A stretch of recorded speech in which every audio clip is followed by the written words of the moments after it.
Greetings all, welcome to my video. China did not just take the very first pictures of the dark side of the moon. See for yourself. From collectiveevolution.com. By Arjun Walia. The facts. China recently landed a probe on the dark side of the moon. Mainstream media claims that these are the first ever pictures taken, but that's false. It's the first time we've landed there, but we've seen photographs of this side in the past. Reflect on. Why are there so many examples, and credible sources, regarding what's happening on the backside of the moon, yet they go completely ignored by mainstream media? This makes no sense. What is going on here? An article on the popular website, IFL Science reads, "These are the first images ever taken from the far side of the moon." The topic has to do with China's space program, as they've landed the Chang'e 4 probe, in the von Karman crater, in the southern hemisphere on the far side of the moon, the side that's never visible from Earth. There is one mistake that this media outlet, and multiple other mainstream media outlets are making: these aren't the first pictures of the dark side of the moon, it's simply the first time we've ever landed on the dark side of the moon. However, even that may be questionable, given that there is a secret space program in existence. This became even more evident when $21 trillion went missing from the Department of Defense. Investigations uncovered that these funds may be going towards black budget programs that the Commander-in-Chief know nothing about. Paul Hellyer, ex-Canadian Defense Minister. After the landing, the Chinese probe sent back images from the dark side of the moon. It's no doubt a major milestone for space exploration.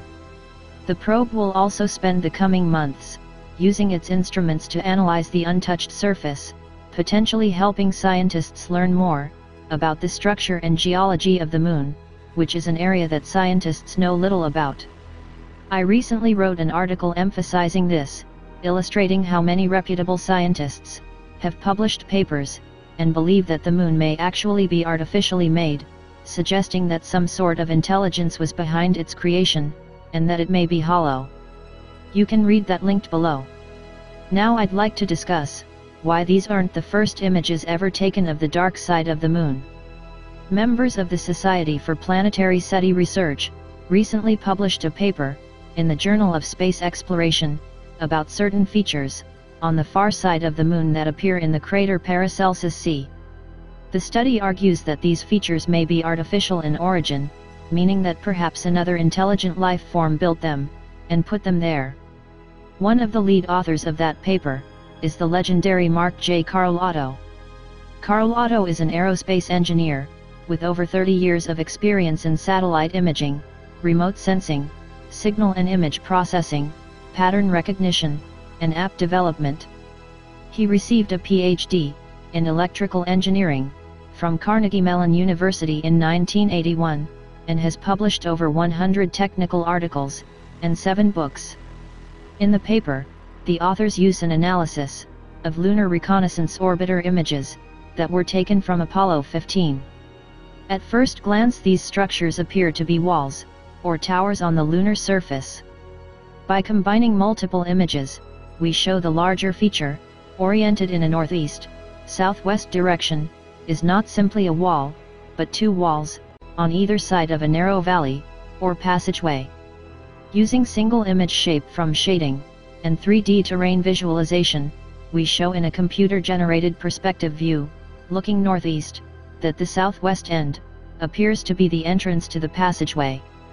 A reverse angle view, looking southwest, shows the passageway ending at a rise of terrain at the other end, possibly leading underground. The terrain surrounding the 2 structures is not flat but appears excavated by some unknown mechanism, natural or artificial. That right there proves that these are not the first ever images taken of the backside of the moon. However, this is the first time we've landed a probe on the far side of the moon. The Clementine mission. Let's not forget the 1994 Clementine mission to the moon. This was part of a joint space project between the Ballistic Missile Defense Organization and NASA. They made some fascinating discoveries as the mission is known for discovering water at the moon's poles. The deputy manager for that mission, Dr. John Brandenburg, the inventor of the MET, microwave electrothermal, plasma thruster, using water propellant for space propulsion, said that this mission was actually a photo reconnaissance mission, to check out artificial structures, that the government allegedly knew about, on the dark side of the moon. He made these statements in the documentary, Aliens on the Moon. He also made some interesting statements in this lecture linked below.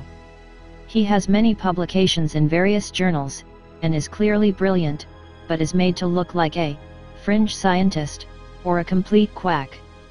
There are now hundreds of people, with similar backgrounds, blowing the whistle on what's really happening on the moon, which is why these recent pictures from China are concerning. China has released hundreds of images. At least The Guardian got it right. Martin Weiser, a scientist at the Swedish Institute of Space Physics, and principal investigator on one of the instruments on board the Chang'e, said, "We know the far side from orbital images and satellites, but we don't know it from the surface. It's uncharted territory, and that makes it very exciting." Debunking strange occurrences on the dark side of the moon. $21 trillion were reported missing from the Pentagon. Michigan State professor and economist Mark Skidmore and former Assistant Secretary of Housing and Urban Development, Catherine Austin Fitts, found that this money was going towards black budget programs. Fitts has been quite outspoken about a secret space program, and so have hundreds of others, like the former Canadian Defense Minister Paul Hellyer, stating that there are trillions of dollars going into these black budget programs. When it comes to the moon, you can learn more linked below.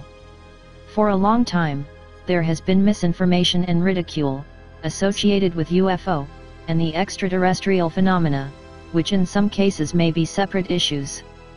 This was well illustrated by the very first director of the CIA, Roscoe H. Hillenkoetter, who was quoted by the New York Times in 1960, stating that, behind the scenes, high-ranking Air Force officers are soberly concerned about UFOs, but through official secrecy and ridicule, many citizens are led to believe the unknown flying ships are nonsense.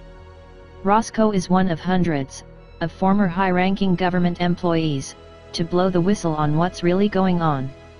Here is another great testimony, which was from Victor Marchetti, a former special assistant to the deputy director of the Central Intelligence Agency. "We have indeed been contacted, perhaps even visited, by extraterrestrial beings, and the US government, in collusion with the other national powers of the Earth, is determined to keep this information from the general public." Second Look, Volume 1, Number 7, Washington, D.C., May 19, 79. Furthermore, there are many credible sources that have alluded to the fact that NASA commonly airbrushes photos. Norman Bergrun is a great example of that, and he is only one of multiple sources. The fact of the matter is that something is clearly going on, and for decades, it's quite clear that there is a group of powerful people who do not want this information to be disclosed. This is a picture that represents what I'm talking about, a photo we've never seen that comes from Bergrun. According to Bergrun, the pictures NASA got back from Voyager, in 1980 from Saturn, were so mind-altering, that they locked them up. This is a picture of a luminous source, that seems to be intelligently controlled, based on its movements. Here it's photographed, hovering just outside of Saturn's outer ring. You can fit multiple Earths inside the rings, so this craft seems to be about the size of our planet. Bergrun was a scientist and engineer, and part of NASA's Voyager program. He worked at NASA for decades, at Ames Research Center, and also worked at Lockheed Martin, where he managed the Polaris missile tests. Norman got frustrated later in life, that the decision was made not to tell the public what they photographed. He gave an illuminating interview in 2010 on this subject, and has traveled all the way to Scotland, to get his book, The Ring Makers of Saturn, published. You can read more about that story linked in the description. Let this be an example of how we are only shown what they want us to see. There is still a lot of misinformation spread about UFO and extraterrestrial phenomena, particularly within the mainstream media. You can check out the article below, that goes into what's going on right now, with mainstream UFO disclosure. The takeaway: it's important to recognize how easy it is, for the elite and space agencies, to control and alter the narrative. They choose what to disclose, and how to disclose it, through mainstream media. The recent lunar probe, landing by China, on the far side of the moon, is a perfect example of that, as it could be used to debunk possible artificially made structures on the dark side of the moon. What this means is that we have to do our own research, and stay away from conventional sources that most of us use to find information. If we really want to know about something, and even offer an opinion about something, it's best to look into it ourselves, and utilize our critical thinking skills. Thank you for watching. Please help spread the word, and make a difference, by sharing and subscribing for more thought-provoking content, and give us a thumbs up if you liked the video. Your support is greatly appreciated. Be aware, and stay safe.